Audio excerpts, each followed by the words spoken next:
हिंदी निबंध ऐसे इन हिंदी। भारत में जनसंख्या वृद्धि की समस्या, problem of population growth in India. 2050 तक दुनिया की आबादी 9.7 अरब हो जाएगी। हर वर्ष दुनिया की आबादी में 83 करोड़ लोगों का इजाफा हो जाता है। दुनिया की आबादी में भारत का योगदान 18% है। दुनिया के प्रत्येक 6 व्यक्तियों में से एक भारतीय है। भारत में प्रजनन दर विश्व में सबसे अधिक है। लगातार तेजी से बढ़ रही जनसंख्या भारत के सामने एक विकट चुनौती है। विश्व जनसंख्या दिवस 12 जुलाई को मनाया जाता है। जनसंख्या पर 2019 में आई संयुक्त राष्ट्र संघ की रिपोर्ट के अनुसार भारत चीन को पीछे छोड़ते हुए 2027 तक दुनिया का सबसे अधिक आबादी वाला देश बन जाएगा। भारत में जनसंख्या वृद्धि की रफ्तार को देखते हुए यह अनुमान लगाया गया है कि 2030 तक भारत की जनसंख्या 1.5 अरब होगी। भारत में 21% लोग गरीबी रेखा से नीचे हैं, जिसका मुख्य कारण भारत में जनसंख्या का विस्फोट है। एक तरफ देश की जनसंख्या बढ़ रही है तो दूसरी तरफ देश के प्राकृतिक संसाधनों में कमी हो रही है। जनसंख्या के मामले में अभी चीन हमसे आगे है, परंतु चीन में जनसंख्या नियंत्रण संबंधी उपायों को सख्ती से लागू किया गया, जिससे वहां की जनसंख्या वृद्धि का प्रतिशत बहुत कम हो गया है। अब इस बात पर विचार किए जाने की आवश्यकता है कि क्या भारत में भी जनसंख्या संबंधी किसी सख्त कानून की आवश्यकता है। परिवार नियोजन के लिए सरकार बहुत पहले से ही जनता को जागरूक करने का प्रयास कर रही है। इन प्रयासों के सार्थक परिणाम भी सामने आए हैं, परंतु जनसंख्या वृद्धि की चुनौती को ध्यान में रखते हुए परिणाम पर्याप्त नहीं हैं। विभिन्न संस्थाओं और विद्वानों की राय है कि सरकार को जनसंख्या नियंत्रण के लिए सख्त कानून बनाने चाहिए और उन्हें सख्ती से लागू भी किया जाना चाहिए। भारत की बढ़ी हुई जनसंख्या को देखने के 2 दृष्टिकोण मिलते हैं। पहले दृष्टिकोण के अनुसार बढ़ती हुई जनसंख्या कोई चुनौती नहीं है, बल्कि यह हमारे लिए एक परिसंपत्ति एसेट है। इस विचारधारा के विद्वानों का कहना है कि जनसंख्या वृद्धि खतरा नहीं है। भारत की जनसंख्या चीन की जनसंख्या से आगे निकल जाए तो भी डरने की कोई बात नहीं है। जितने ज्यादा हाथ होंगे उतना ज्यादा काम होगा। विश्व की जनसंख्या के 25% युवा भारत में हैं। यह युवा शक्ति हमारे लिए एक बड़ी परिसंपत्ति है, क्योंकि करोड़ों युवा दुनिया के अनेक देशों में जाकर नौकरी और व्यवसाय कर रहे हैं तथा देश के लिए बहुत ही महत्वपूर्ण विदेशी मुद्रा अर्जित कर रहे हैं। इस दृष्टिकोण को मानने वाले छोटा परिवार सुखी परिवार जैसे नारों को भी बेमानी समझते हैं। उनके विचार से परिवार नियोजन के अभियानों की आवश्यकता नहीं है, सख्ती भी आवश्यक नहीं है, क्योंकि सख्ती से विरोध पैदा होता है। वहीं दूसरा दृष्टिकोण है कि देश में संसाधन घट रहे हैं और जनसंख्या बढ़ रही है। हमारी जनसंख्या और संसाधनों में एक बड़ा असंतुलन है। ऐसे में संतुलन स्थापित करना एक बड़ी चुनौती है। इस समय जनसंख्या को स्थिर यानी कि स्टेबल करना बहुत जरूरी है, ताकि संसाधनों का उचित वितरण करके लोगों के जीवन की गुणवत्ता को सुधारा जा सके। बढ़ती जनसंख्या के कारण कई प्रकार के संघर्ष उत्पन्न हो रहे हैं। देश के सभी क्षेत्रों और समुदायों में जनसंख्या वृद्धि की दर एक समान नहीं है। पिछली जनगणना के आंकड़ों के अनुसार एक ही प्रदेश में किसी एक जिले की जनसंख्या दूसरे जिले की जनसंख्या की तुलना में अधिक तेजी से बढ़ी है। इससे कई प्रकार के संघर्ष और असंतोष पैदा हो रहे हैं, क्योंकि संसाधन सीमित हैं और उन संसाधनों के लिए मारामारी बढ़ रही है। संसाधनों के बंटवारे की समस्या पैदा हो रही है। दक्षिण के राज्यों में जनसंख्या वृद्धि की दर कम है। उन्हें लगता है कि आगे चलकर जब संसाधनों का बंटवारा जनसंख्या के अनुपात में होगा तो वे घाटे में रहेंगे। एक संसाधन के रूप में जनसंख्या का इस्तेमाल करना एक चुनौती है। प्राकृतिक संसाधनों की खपत को लेकर देश के सामने बढ़ती हुई जनसंख्या एक विकट समस्या है।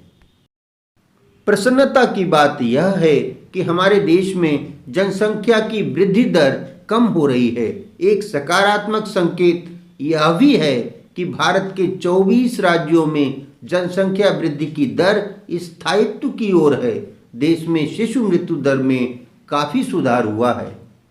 हमारे देश में युवा आबादी बढ़ रही है। भारत में 2011 से डेमोग्राफिक डिविडेंड अर्थात युवा जनसंख्या का लाभांश मिलना शुरू हुआ है। यह डेमोग्राफिक डिविडेंड 2021 तक अपने चरम पर होगा और 2051 से कम होना शुरू हो जाएगा, क्योंकि तब वृद्धों की संख्या अधिक हो जाएगी।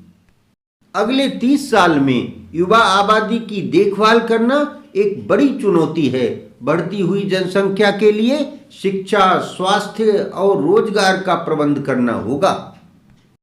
यह खुशी का समाचार है कि भारत में जनसंख्या वृद्धि की दर तेजी से कम हो रही है। 2071 की जनसंख्या में यह वृद्धि की दर 2.2 थी, जो आज 1.2% है। चीन में वृद्धि की दर 0.5% है और जापान में -0.1% है। वहां जनसंख्या कम हो रही है।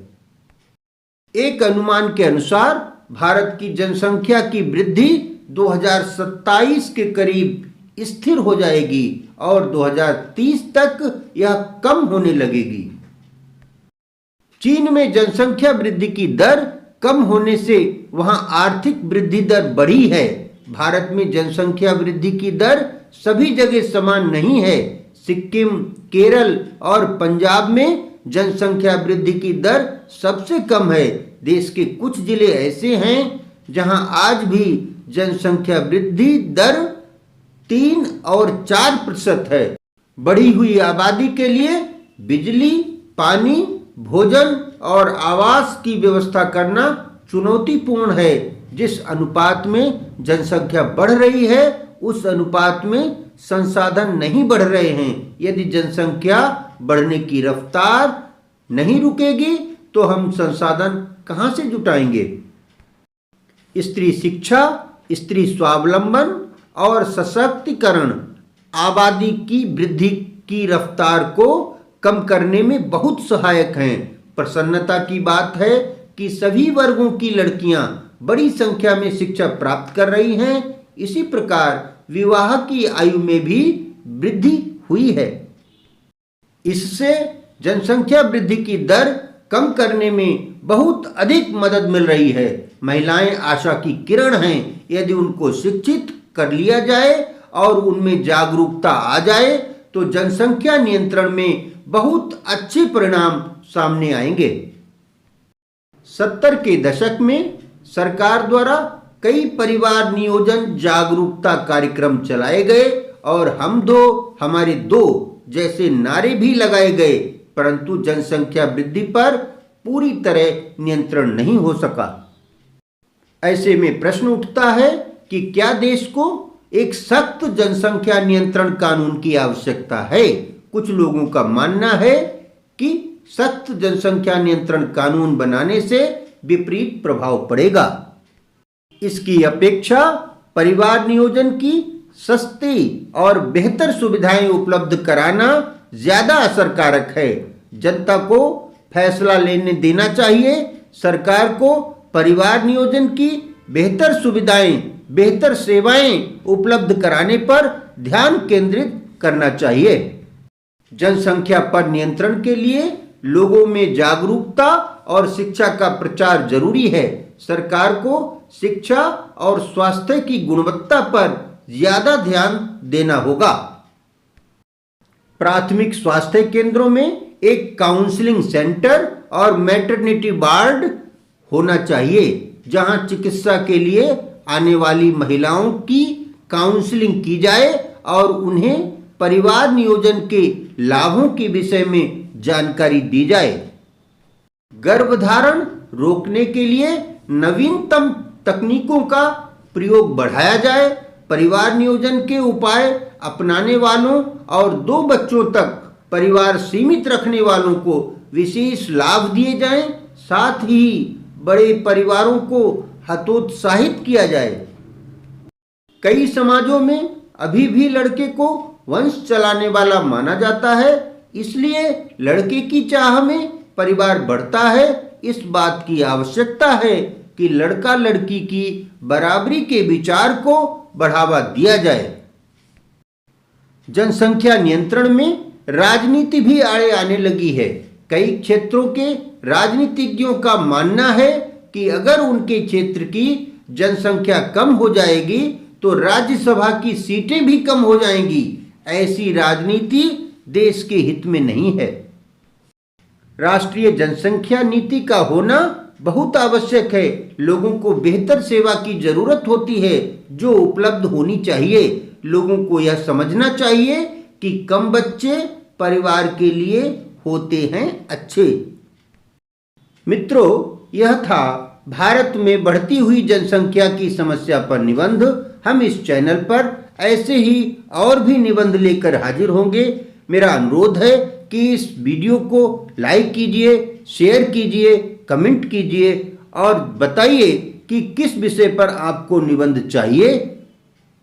साथ ही इस चैनल को सब्सक्राइब कर लीजिए। देखने के लिए बहुत धन्यवाद।